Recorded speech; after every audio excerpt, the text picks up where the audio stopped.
Perdagangan saham di Bursa Efek Indonesia baru saja ditutup. Kita akan membahasnya bersama analis Kanaka Hita Solvera. Ya, IHSG ditutup menguat 1,4% ke level tertinggi 6.626. Kita telah bersama dengan William Wibowo, analis Kanaka Hita Solvera. Mas William, terima kasih sudah bergabung bersama kami di Closing Market. Melihat pergerakan indeks hari ini, Mas, ini merupakan level tertinggi 6.600-an ya. Kalau kita tarik garis dari mungkin dari tahun 2020 bahkan sampai dengan sekarang. Nah, ini seperti apa analisis dari sisi teknikal dan juga fundamental? Ya, kalau menurut kami secara fundamental, indeks harga saham gabungan Indonesia ini memiliki potensi untuk melanjutkan kenaikannya walau terbatas, karena secara fundamental ekonomi negara kita sudah membaik, disertai dengan meningkatnya cadangan devisa, juga didukung dengan beberapa emiten-emiten saham yang berkontribusi besar dalam kenaikan indeks saham ini yang sudah melakukan corporate action seperti Bank BCA. Juga Indonesia juga mengalami tambahan juga dorongan dari kebutuhan batu bara yang semakin meningkat setiap harinya.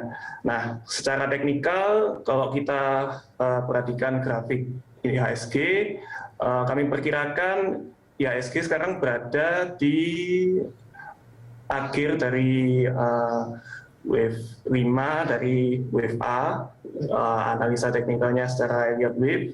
Jadi juga ada potensi koreksi secara teknikal, dan kalau berpotensi kenaikan, kami perkirakan bisa overshoot sampai 6.700, 6.750. Setelah itu ada potensi koreksi dari IHSG.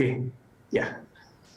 Tapi kalau kita melihat ada prospek atau mungkin proyeksi ke depan bahwa indeks harga saham gabungan masih bisa naik lagi ya levelnya. Tapi kalau melihat lainnya, garisnya kira-kira sampai dengan akhir tahun bisa menyentuh level berapa nih, Mas William? Kalau kita berbicara sampai akhir tahun, seharusnya indeks kita bisa menguji sampai resisten 7.000 ya, juga didukung dengan adanya sentimen mau mengantainya Gojek, Tokopedia di pasar saham Indonesia, serta adanya banyaknya sentimen positif di market saham Indonesia pada saat ini. Jadi menurut saya koreksinya juga bukan koreksi jangka panjang, mungkin lebih jangka pendek, jangka menengah ya. Oke. Kalau kita melihat pergerakan indeks pada hari ini menyentuh di level tertinggi, kira-kira spesifik untuk perdagangan besok, bisakah mungkin indeks ini atau level ini kemudian bertahan atau mungkin akan terpengaruh dengan adanya profit taking? Kalau memproyeksikan untuk hari esok, peluangnya masih ada untuk naik ke level 6.700 sampai 6.750. Namun menurut kami lebih besar potensinya untuk mengalami koreksi ya, karena beberapa waktu terakhir ini sudah naik cukup tinggi, jadi peluang untuk para pelaku pasar di pasar saham Indonesia untuk mengambil profit taking juga besar. Hingga pekan depan, Mas William, kira-kira seperti apa kemudian Anda melihat pola rotasi saham dan juga adanya mungkin tren dari window dressing, kira-kira akan seperti apa pergerakannya? Kemudian rekomendasi Anda untuk investor? Untuk pekan depan seharusnya rotasi sahamnya akan bergerak ke sektor konstruksi ya. Jadi secara peluangnya untuk sektor konstruksi juga basic industri yang mendukung seperti industri semen harusnya akan mengalami kenaikan yang cukup bagus untuk prospek minggu depan. Kemudian untuk rekomendasi, saya merekomendasi untuk saham semen besi SMGR itu juga mempunyai peluang yang bagus. Kemudian emiten PTPP ya untuk konstruksinya. Bagaimana dengan saham perbankan, Mas William? Seperti apa rekomendasi Anda? Kalau saham perbankan, saya lihat saham BBCA ya yang cukup menarik, khususnya menarik minat investor milenial karena aksi korporat stock split ini ternyata juga membawa sentimen positif untuk saham BBCA. Kemudian juga corporate action dari Bank BRI, emiten BRI juga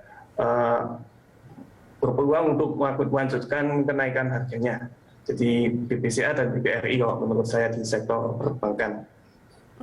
Kalau untuk prospek saham komoditas tambang hingga pekan depan, kira-kira pergerakannya akan seperti apa? Apakah kemudian kenaikan harga masih akan menjadi katalis positif? Kalau dari sektor pertambangan, diiringi dengan tren naiknya harga komoditas energi ya, dengan adanya juga krisis energi secara global pada saat ini, seharusnya emiten-emiten pertambangan juga akan mengalami kenaikan harga karena sentimen positif tersebut, khususnya emiten-emiten yang berhubungan dengan batubara ya. Oke, kemudian Mas William, bagaimana investor kemudian merespons risalah dari rapat The Fed dan juga data ekonomi dari Amerika Serikat, kemudian juga Tiongkok? Oke, kalau dari tanggapan mengenai meeting The Fed, seharusnya juga untuk pasar Indonesia ya, pasar modal Indonesia pengaruhnya tidak begitu negatif karena pasar kita juga sekarang cukup kuat dengan komposisi asing di market kita yang di bawah 50%. Kemudian untuk data ekonomi China dan Amerika Serikat, sementara ini saya pantau kondisi ekonominya membaik kedua negara ini. China dan Amerika Serikat juga mengalami kenaikan inflasi yang artinya konsumsinya naik ya, dan juga untuk negara Amerika Serikat dengan adanya tapering ini membuktikan bahwa kondisi ekonomi Amerika Serikat sudah membaik. Oke, Mas William, terakhir selain tadi Anda sebutkan soal konstruksi, kira-kira ada rekomendasi saham apa lagi yang bisa diakumulasi beli oleh investor pada perdagangan besok? Untuk perdagangan besok, kita bisa mengamati untuk emiten-emiten yang berhubungan dengan peternakan dan daging unggas juga seperti Capa, Cepin, BMUU. Kemudian juga untuk besok kita juga bisa mengamati emiten-emiten konstruksi ya, seperti Waskita, seperti Wijaya Karya, PTPP, ADI juga. Mungkin seperti itu untuk besok. Oke, emiten peternakan dan juga emiten konstruksi masih layak untuk diperhatikan pergerakan oleh investor. Terima kasih Mas William atas informasi dan juga analisis dari Anda. Salam sehat.